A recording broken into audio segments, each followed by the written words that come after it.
The following program was made possible by the generosity of those who have determined to hold fast to the true Roman Catholic religion, as expounded by the Roman Catholic Church before the disasters of Vatican II and the so-called New Mass.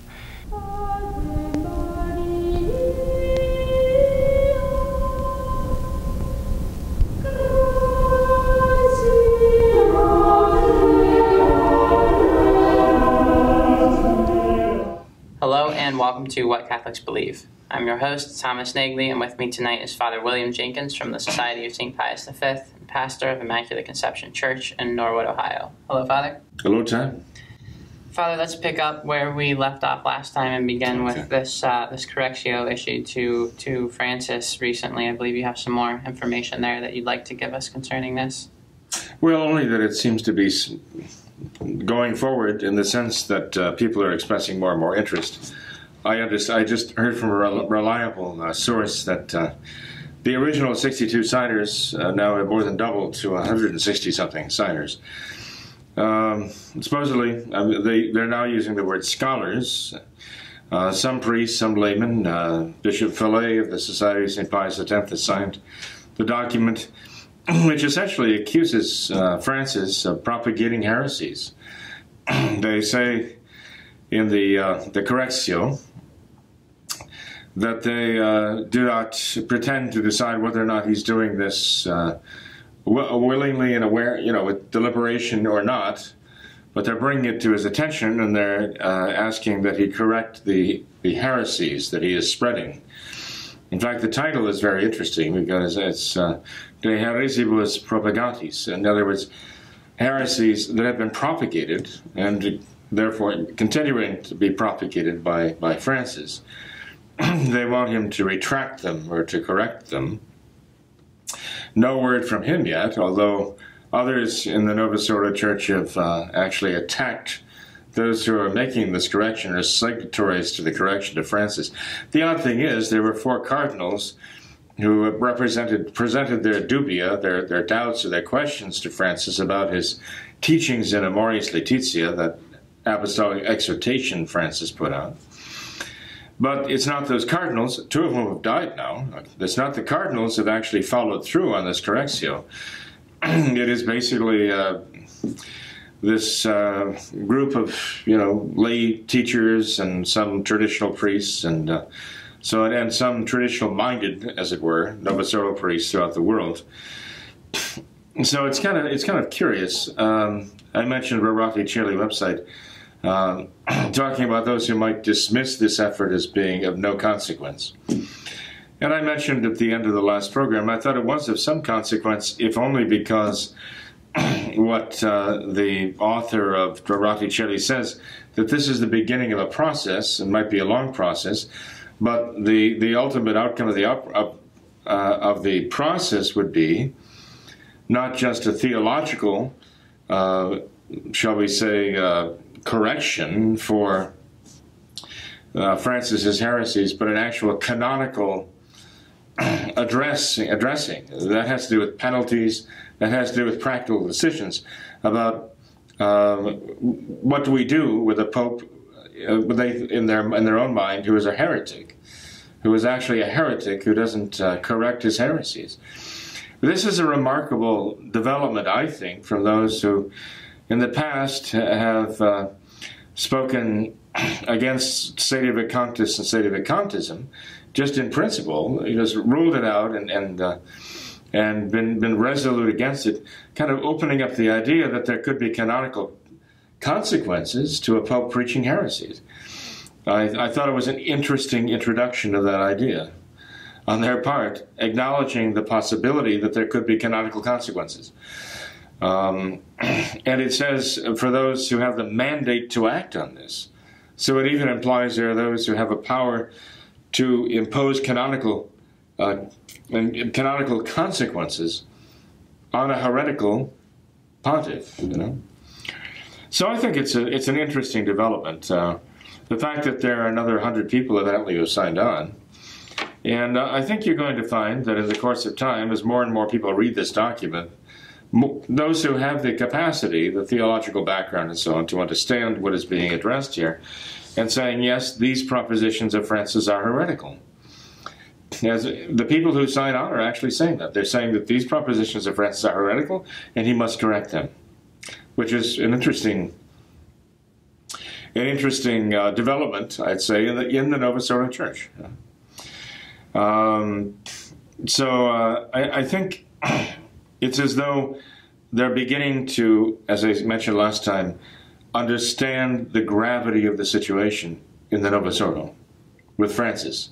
I think they're beginning to understand the gravity, and not only understand it, but now address it in their own way. Address it to that extent that they're saying, this is intolerable. You cannot be teaching heresies. You have to correct these heresies. We have to confront these heresies in the Novus Ordo. And Father, what do you think is the driving force behind all of this? Is it just that Francis' statements have finally become so outrageous to the point where those in the Novus Ordo have realized that something must be done? Perhaps. I think there's been a slow awakening in the minds of the people in the new order, that they have someone in the Vatican who they're regarding as the Vicar of Christ on earth, who actually is teaching, not only pronouncing blasphemies, but he's actually pronouncing heresies, okay? And heresies in his moral teaching. So, I mean, for example, Tom, the Jansenists have been condemned for heresies. Jansenism has been condemned as heretical. And in Auctorium Fidei, the Pope actually condemned Jansenism for teaching some real heresies. And if you look at the heresies that Jansenism was condemned, there were 5 heresies condemned in that document. You can't help but recognize teachings of Francis, even in Amoris Laetitia. For example, Francis was saying in Amoris Laetitia, and commenting on it, that, there are just situations such that a person simply cannot help but sin. I mean, they're just in a situation where they have no choice but to sin. And, you can't hold them responsible for this, and you have to realize that the only way to stop committing this sin might be to do something much worse, okay? So, therefore, sin is inevitable, and they just can't help it, okay? Now, this proposition of Jansenist heresy was condemned. Let me, this document I have here is actually not exactly a good representation of that. Let me tell you this here, okay? Some of God's commandments, this is the condemned proposition now. Some of God's commandments are impossible for just men who wish and strive to keep them. Considering the powers they actually have, the grace by which these precepts may become possible is also lacking. So God is not giving them the grace. They can't have, by their natural powers, the ability to resist these temptations and to keep the commandments. And therefore, it's impossible for them to keep the commandments of God. In some of his commandments, they're talking primarily about commandments regarding purity and the marriage vows and so on. Okay? Now, Francis, I'm sorry, but it seems to me, for what it's worth, that's essentially what he's saying in trying to find a way of accommodating people who are living in open adultery, if not justifying it, minimizing it, but somehow justifying them for living in open adultery, and saying, yes, we should be able to give them the sacraments anyway, if we decide that they're living in open adultery and they can't help it. I think much of what Francis is teaching right now has already been condemned. The Synod of Pistoia was a Jansenist meeting that took place in Pistoia back in, 1686, something like that. I'm sorry, 1786. It would have been 1786. And the Synod of Pistoia brought up all of these propositions about how the church should be restructured. And if you study what the Jansenists were saying about restructuring the church, you find that Francis might as well have just adopted that scheme. They were all condemned by the church subsequent to this. For example, in 1796, they were condemned by Pope Pius VI. He condemned these propositions for the restructuring of the church along democratic lines and so on. And you can go and look and see what the Synod of Pistoia wrote and what has been condemned by the church, and tell me if you don't think you're reading Francis. You don't think you're reading the mind of Francis these days. So there is plenty. It's not just in the moral order. It's also in the doctrinal order with regard to the very structure and nature of the church itself. That Francis has left let's say, a wide open field for just, being found at fault for propagating heresy. Propagating notions that the church has formally condemned in the past. They just happen to have latched onto these. I expect that not only is the number of signatories going to increase, but I expect the number of propositions of Francis that are condemned will also increase as time goes on, as people begin to see more and more that this man has not limited himself merely to the question of adultery. Yeah. That he's actually attacked the church on many, many fronts. Sure. As one wise gentleman, observer of the Catholic scene these days, has told me, it seems like the previous Novus Ordo popes have undermined the faith, but that Francis is out to destroy the church itself as an institution. Yeah, it seems that they'll have to make as many amends to this document as new encyclicals or pronouncements that Francis makes. I expect the document to grow and grow, not only with the number of signatures, as I say, but the entries. Do you think that anything will come of this? Do you think that Francis will ever issue a response? If Francis does issue a response, I think it will be to condemn it, and to condemn those who signed it. Remember, he's a modernist, okay? So he doesn't want clarity. He doesn't want to come out and say, look, this is exactly what I'm teaching, you're right, and you're the heretics. He doesn't want to say this is correct and this is false. He wants ambiguity everywhere. This is what modernists go for. They're just picking up on it, and they're saying to him, and this is what the cardinals did. This is what the cardinals did. They did something, they committed a sin against modernism in wanting clarity, a clarification, okay? And again, I mean, it just amazes me that everything these men have gone along with all these years since Vatican II, why this, why now? They've compromised in so many, many ways. What has gotten into them? I'd like to think the grace of God has finally stirred something in their Catholic soul to say, I guess we have to draw the line somewhere after all this time. I guess we'll just draw it right here. But they didn't. They didn't issue the correction. They left it up to these people to do it, to take it upon themselves to actually, take the lead in this. Notice that Cardinal Burke, they haven't signed this document that I know of. Maybe they did. I don't know. But they're the ones who presented the dubia, right? Why they wouldn't... the dubia they presented seemed to be addressed right here as a correctio. But, where is the courage now?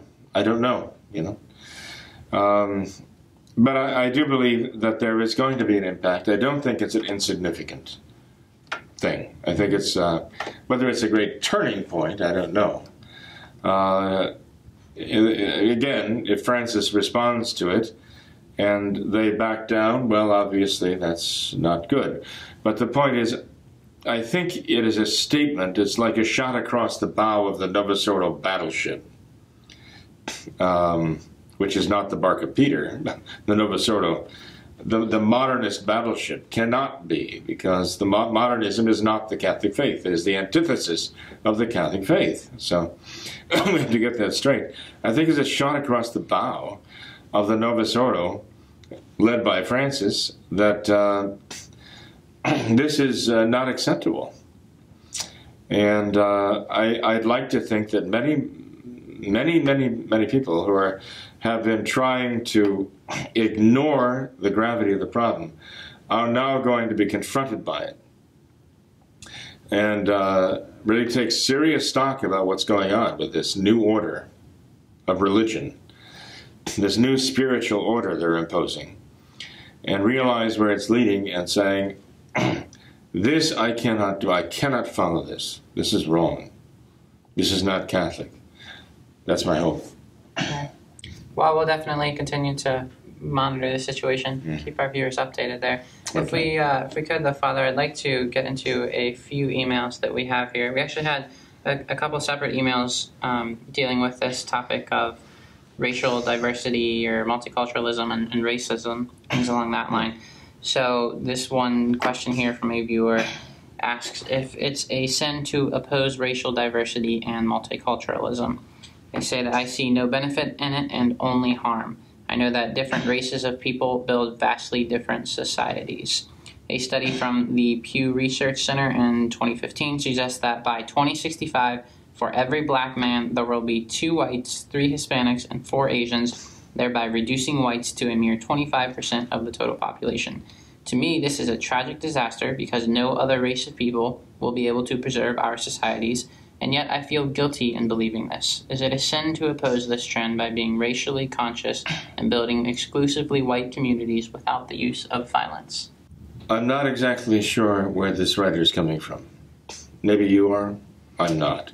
How does it start out? Is it a sin to be against diversity? Is it a sin to oppose racial diversity? And what does he mean by that? I think the point is that multiculturalism. Does he mean in religion? No, does he mean so. Okay, in civil society? Okay, because diversity and multiculturalism have been brought by the Novus Ordo into their liturgy, right? And bringing in local, even pagan customs into their liturgies, right? But that's not, he's not referring to this as a religious phenomenon. I don't think so. I think this is more along the lines of, like, citing this study, how he does about just essentially how the white population is dwindling and it's being replaced by blacks and Hispanics. And is it wrong for us to be concerned about that, to feel threatened by this, and to want to preserve our white society? Well, when I speak, I do not speak as a Caucasian. Consciously, I do not think in terms of Caucasian or white privilege. I'm thinking as a Catholic.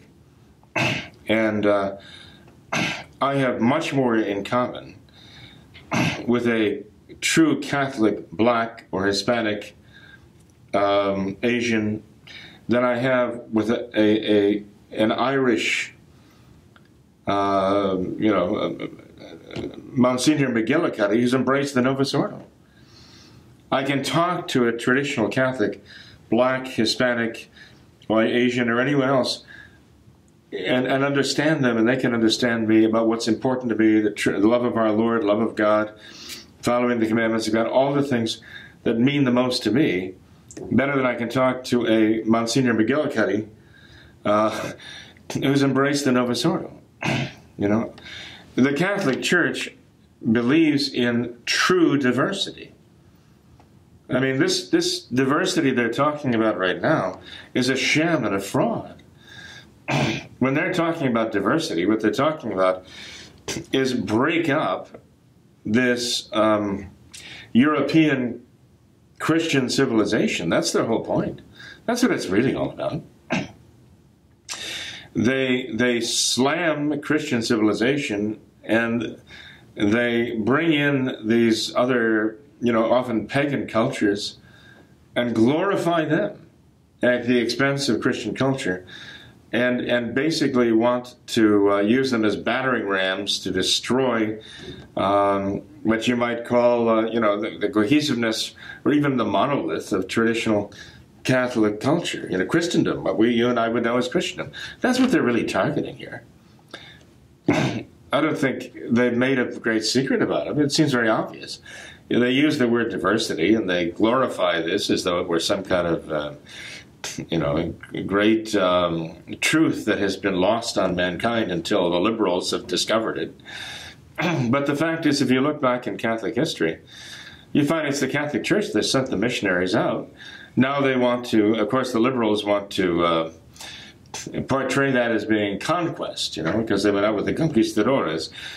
And they want to show that the Catholic missionaries oppressed the natives. Actually, they were there and offering, defending the native populations against the very Spanish or English Protestant or any other country that sent them. The Masons were actually the prime ministers of the primary colonizing nations. The prime ministers of colonizing France, colonizing Spain, colonizing Portugal were all Masons. They were the ones behind the policies that were going on in those colonies. Not the most Christian kings of Spain and Portugal and France. Okay? It was the Jesuits and the Franciscans often who spoke up to defend the native populations whom they were trying to convert to the faith, and whom they, by the way, wanted to make autonomous. And this was one of the great controversies of the day, that the missionaries were trying to teach the natives, whom they called Indians, to be able to plant their own crops and therefore grow their own food, to weave their own fabrics, to manufacture their own guns, if they needed to, and weapons, so they could be autonomous.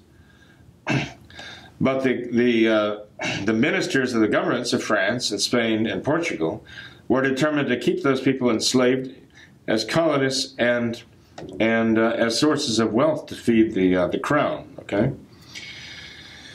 and that is one reason for the reductions. That's why the reductions of Paraguay were targeted by the Masons for destruction, because the Jesuits there were teaching the peoples to be independent and autonomous, and that was not acceptable.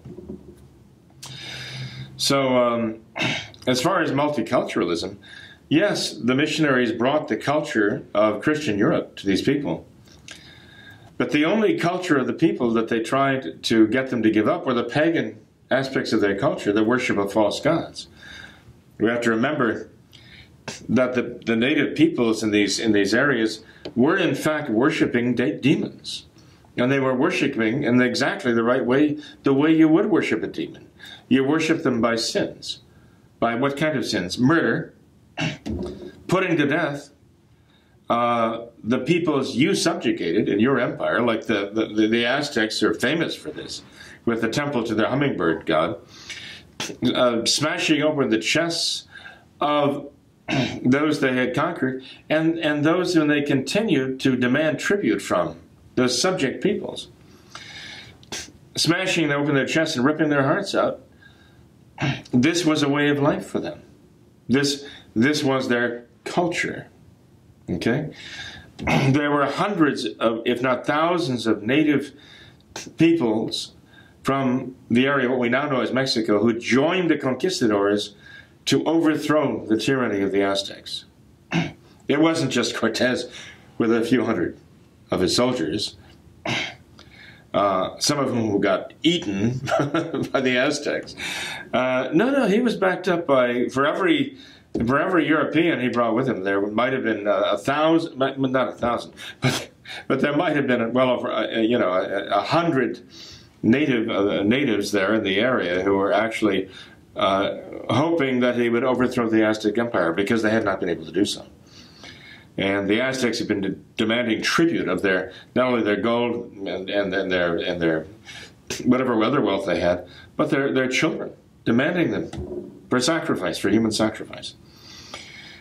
This was the native culture that we're supposed to beat our breasts and say, mea culpa for having overcome that, for having put an end to that, for having stopped Montezuma from his civilization built upon the crushed rib cages of thousands of victims to a demon god. No, we're not going to repent of that. We're not going to apologize for it.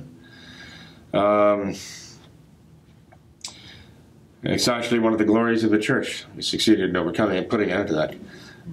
These are the people, by the way, the people who are blaming the church for this are the ones who are doing this to the babies now in the womb. They're the ones who are aborting the babies.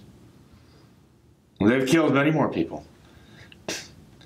They've killed many more innocent babies that Montezuma butchered to the hummingbird god of the Aztecs, many more people than Stalin or Hitler, the abortionists.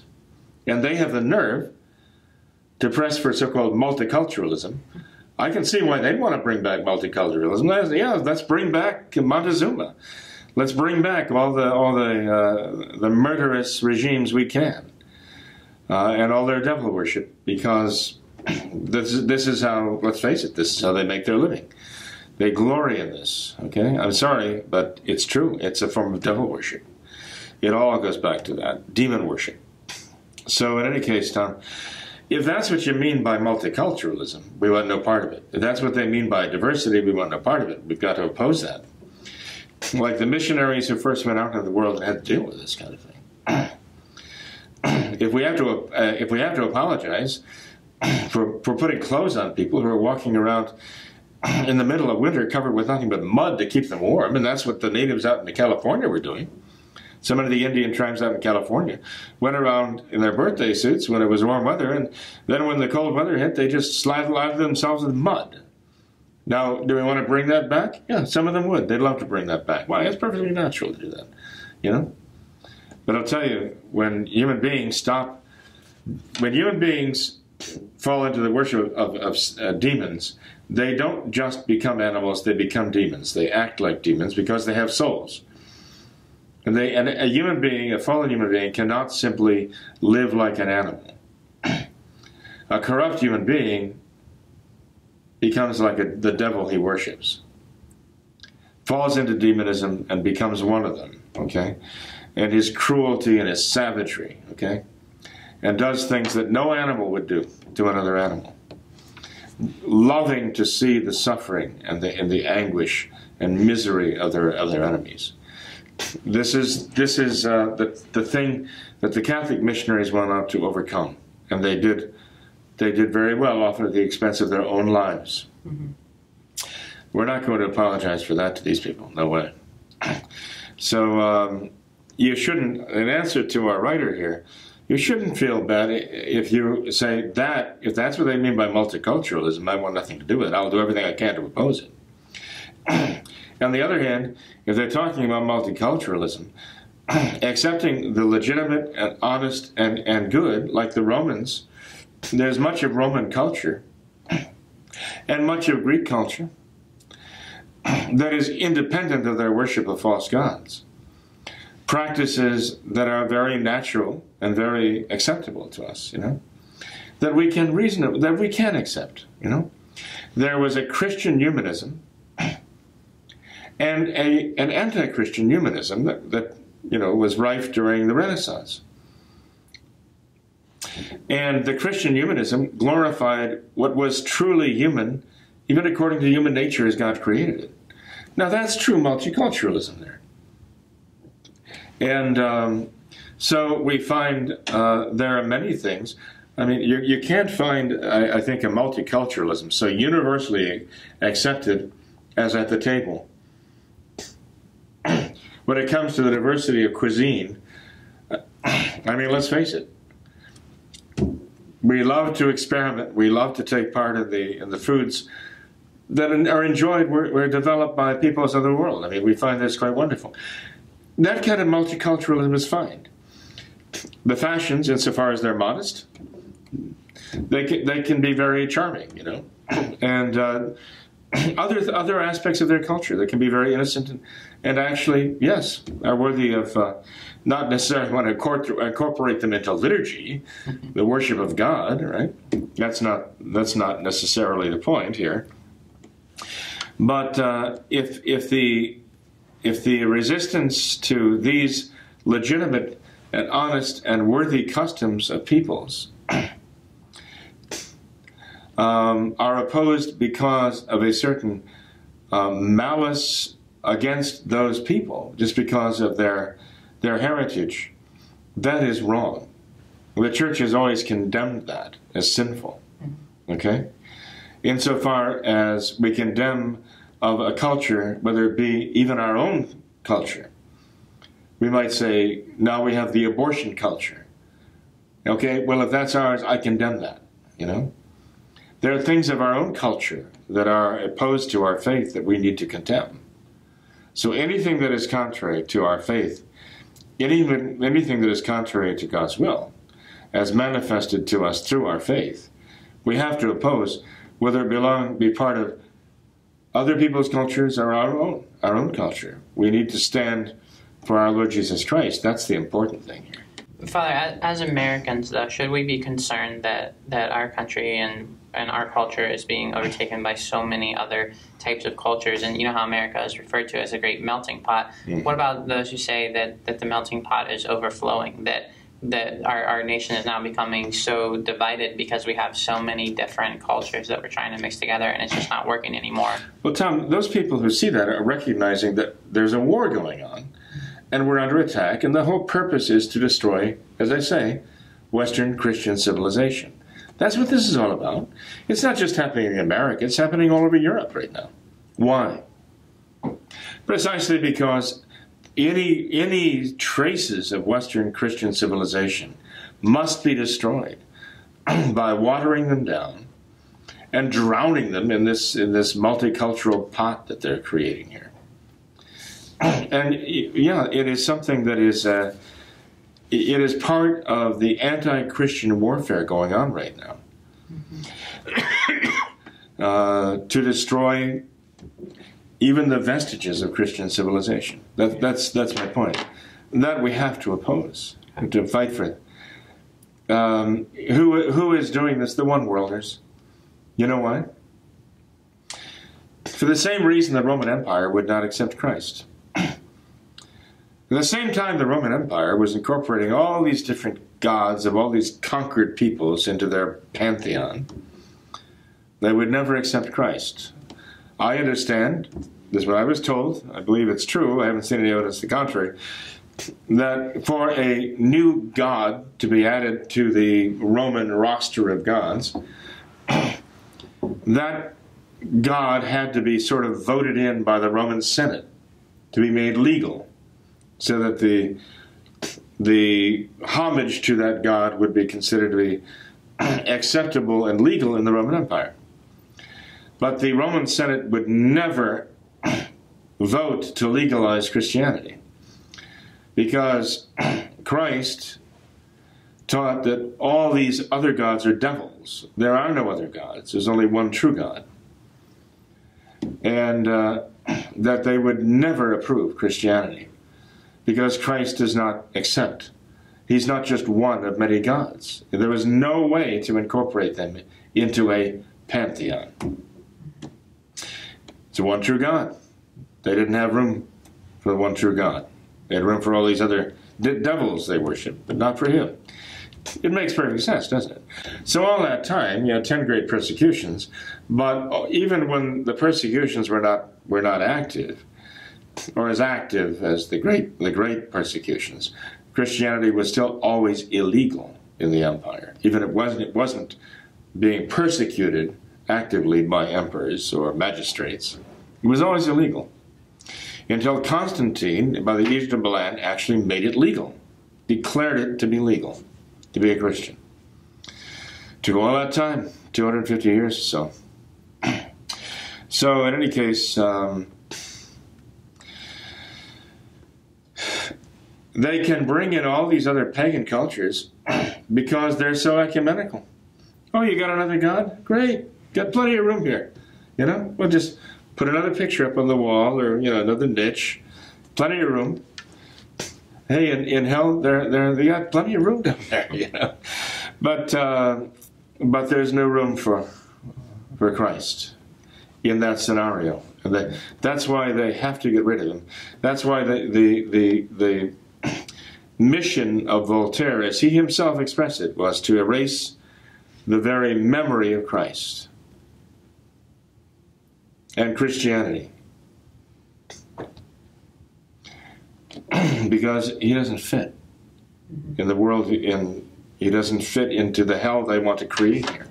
That idea sounds harmonious with modernism, where they say that there's an element of truth in all religions. So, pretty much any religion is fine, except for the one true religion. You can't say there's only one true religion. You can't say that. But as long as any other religion, there's an element of truth in any of those. It seems that's kind of that same idea. Insofar as they consider the truth. If you ask for a definition of truth, you'd find that it excludes what you and I believe as truth. Yeah, that's true.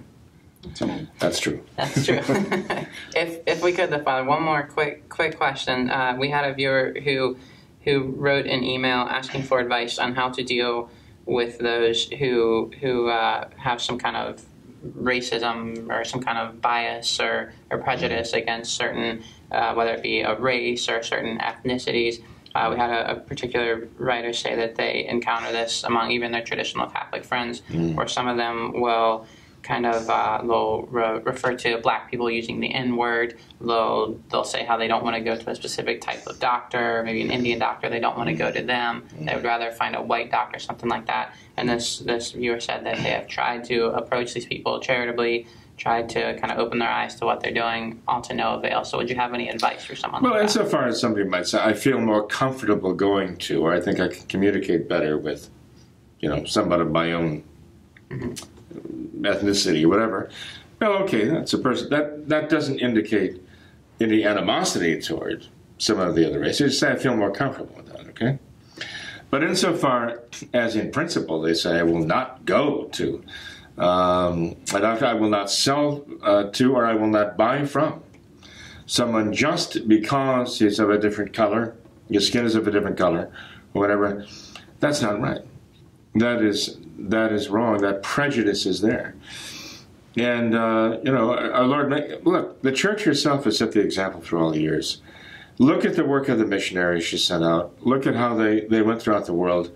And paying their own lives as our Lord came and gave his life, these missionaries thought it was a privilege to be able to go to peoples that were not of their ethnic background. They left their homes and their countries behind and went and lived night and day, year after year after year, with people who are not only strangers to them, but of a completely different ethnic background.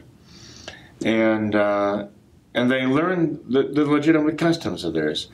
And they did this out of love for them to take the faith of our Lord, so these people would know that Christ was their Savior too.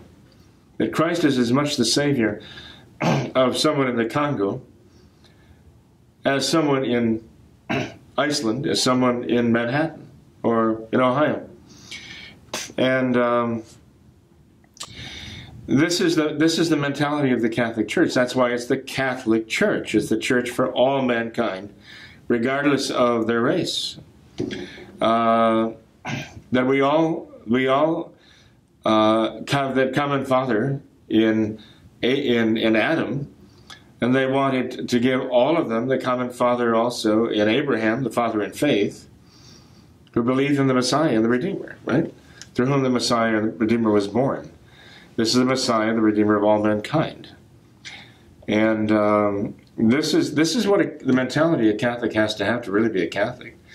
So if you have traditional Catholics who don't see it that way, I mean, sure, they may see that, this particular race of person, that particular race of person, they say commits these crimes or has this arrest record or, that has this reputation. But for them to say that people of this color commit those crimes, people of my color don't, that's not true. That's completely Pharisaical, okay? And I would say this, I mean, I know there's a lot of activity, there's a lot of accusation out there now about the black people in this country having a high crime rate, killing each other, they're at a great rate, and being more prone to commit all these crimes. I consider them to be victims of the white liberals. I think the white liberals have done this to them by their liberalism and their welfare state business, and unfortunately they have had black people who are willing to go along with them in this. But I don't think they could have done this, even to their own people, without those white liberals undermining their faith. Because I remember, I wasn't there at the time, but back in the 1920s and 10s and so on, the black people were not like these these rabble-rousing radical leftist types, you know, who are thinking everything was owed to them and they were entitled to everything because of slavery that went on back when, whatever excuse they can to get them to smash and destroy, you know, and think that they're accomplishing something by that.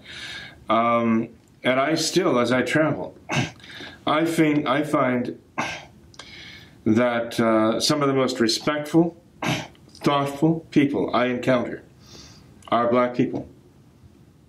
Whether they're behind the counter at the airlines or on the airplanes, as because I do a lot of air travel, or just out and about in the stores and on the street. I mean, I just find them to be almost have a natural reverence for anything that speaks of God.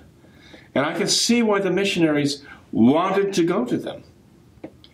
I can see why the white missionaries in France and wherever else wanted to go to these African countries, because they might well have found a greater reception and a more devout and loving reception for the things of God than they saw in their own people at home, who had kind of just grown up with it and took it for granted. Maybe that's white privilege that you talk about. And they didn't appreciate their faith. I mean, there were missionaries who went off and they didn't want to come back to their native lands because they found a reception and a love for God among the native peoples they went and they took the faith to. And they felt closer to them than they did often to their own people in their own towns and villages back in Europe, who seemed to be so jaded to the things of God and almost pharisaical. You know, I myself wanted to go as a missionary to Africa when I was ordained. That was my intention. I'd written books about the missionaries who were sent by the church back centuries past, and I found their lives so inspiring that that's what I really wanted to do. I mean, God evidently had other plans. But in reading the stories of these missionaries' lives and seeing the sacrifices they made, you also read about the reception they had. And there were enemies of the faith who wanted to kill them and often did. But there were also very heroic souls who came with a real desire for truth and embraced our Lord with all their hearts and souls, and sometimes they would give their lives too as martyrs, you know. And to see that reception, you know, there's a beautiful documentary about Archbishop Lefebvre and his work among the Africans in French-speaking Africa. He became the Apostolic Nuncio of the Holy See there. And the tremendous wholehearted embrace of the faith was just thrilling to see. And how Vatican II was like this poison gas. It was like acid rain falling upon the faith in Africa, and how he saw it just dissolving all the work of all those years and decades of work, and actually centuries of work by Catholic missionaries. He saw the people there embracing not only the faith, but with it a respect for each other, as well as a love for God, a respect for each other that came from a love for God, a willingness to work together, and a real prosperity that was coming to them.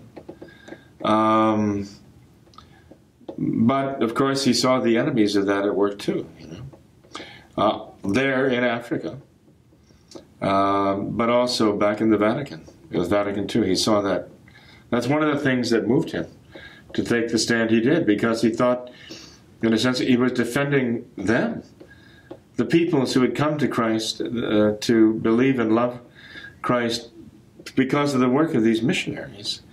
He was trying to be a voice for them as well. You know, I could see how someone like an Isaac Jogues or Jean de Brebeuf, you know, one of the great North American martyrs whose feast day we just celebrated, would not only be willing to go if they had to, but were begging to go to mission lands. Notably, they came to our own country, worked among the Hurons, and were eventually cruelly martyred by the Iroquois. But they made that decision to accept that martyrdom before they ever got on the boat in Europe. Just for the sake of bringing, the faith to those who were just living and dying. It wasn't an idyllic life by any means, as the liberals would like to paint it, No. It was a very cruel life. When you read the story of Saint Isaac Jogues, for example, sitting there in the longhouses of even the Hurons, the friendly Hurons, and the Indian, the Huron Indian, seeing that he wasn't eating anything, and poking a stick into a pot, on a fire. I mean, the whole place was filled with smoke and the stench, and the Huron sticking a sharp stick in and drawing out a piece of meat and putting it in front of the missionary's face and saying, "Come on, eat. It's a human hand." It was a human hand he had, an enemy, and probably an Iroquois that captured and tortured to death. And he was offering that. That's the kind of life they lived. The liberals want us to think, "Oh, isn't that wonderful? That's natural human being. Isn't human nature just grand?" And this is what those missionaries went to rescue these people from. And they were great heroes, And I consider Archbishop Lefebvre to be a great hero, too, because he was one of them. And there's no doubt in my mind he would have been very willing to lay down his life and felt honored to do so.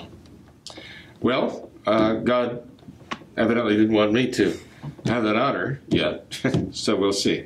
But, if somebody has a racist attitude and just says, I hate that person, I don't trust that person, I dislike that person because of the color of his skin, and that's it, I don't know anything about him, that's what I distrust about him, then I would say that is wrong, and that is contrary to everything Catholicism stands for. It is certainly not in the spirit of the Catholic Church, and it is not traditional Catholicism by any means. And this is part of actually the liberal mentality of setting people against people. Tom, I'm telling you, the mentality of the racist white people is as much of the plan of the liberals as the hatred of blacks. They're trying to stir up hatred of blacks for whites. They also want the hatred of whites for blacks. They want that. They've got to start, remember, warfare, class warfare is the fundamental Marxist line. And they have made a lot of hay out of racist warfare. They consider that to be racist warfare, to make it look like class against class, black against white. They're trying to make it look like the same thing. And we cannot allow ourselves to fall into their trap of racism. So that is a fundamental Marxist attack against the very nature of Catholicism. Mm-hmm. Well, we're out of time, Father, but thank you for all this. It was very, very inspiring, very informative. Well, I hope so, Tom. Yeah. We'll read something to somebody anyway. But God bless you, Tom. No problem. Thanks for your time tonight, Father. Good night. Thanks to all of our viewers as well for watching this episode of What Catholics Believe.